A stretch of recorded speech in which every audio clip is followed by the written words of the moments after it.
Hello friends, welcome back to my mini vlog. మా husband అయితే వాళ్ళ ఫ్రెండ్ వాళ్ళ తోటలో నుంచి కొన్ని మామిడిపళ్ళు తీసుకొచ్చేసారు. ఫస్టే ఒకటి మక్కిపోయింది. ఇంకా పక్కన ఆంటీ వాళ్ళు కూడా కొన్ని మామిడిపళ్ళు ఇచ్చేసారు. అవి ఇవి ఇంకా కలిపి మక్కబెట్టాలి. నాకెలా మక్కబెట్టాలో మాత్రం తెలియదు. రేషన్ బియ్యంలో పెడితే కూడా తొందరగా మగ్గిపోతాయంట. కానీ నాకైతే ఒక ఆంటీ చెప్పింది, ఒక ఎంటీ ప్లాస్టిక్ డబ్బా తీసుకొని దాంట్లో పెట్టేసి ఇంకా ఫ్రూట్స్ అమ్మ దగ్గర అట్టు ఉంటుంది కదా, అది కప్పేసి పెట్టేస్తే తొందరగా మగ్గిపోతాయని చెప్పేసి అలాగే చేశాను. కానీ మగ్గలేదండి. ఇదైతే 2 డేస్ తర్వాత తీసాను. చూసారా, ఫస్ట్ పెట్టిన పండు ఎలాగుందో అలాగే ఉందనమాట. ఇంకా దానికి ఇంకొంచెం ఒకటి పండిపోయింది. ఇవైతే తీసి ఇంకా వాటర్లో వేసి పక్కన పెట్టేసుకుంటున్నాను.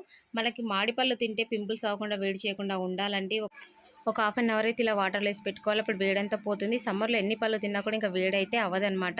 ఇది తెలియని వాళ్ళ కోసం చెప్తున్నాను. తెలిసిన వాళ్ళు లైక్ చేయండి, తెలియని వాళ్ళు కామెంట్ చేయండి. ఫస్ట్ అయితే కట్ చేశాను కదా, ఆ పండు అయితే కంప్లీట్గా పాడైపోయింది, పురుగులు వచ్చేసాయి. ఇది ఒకటే బాగుందనమాట. ఇది కూడా చూడండి, అసలు పైన ఎంత గ్రీన్గా ఉంది. కట్ చేస్తే మాత్రం లోపలంతా పండు మక్కిపోయిందనమాట. ఓకే ఫ్రెండ్స్, నా మినీ వ్లాగ్ నచ్చినట్టయితే లైక్ చేయండి.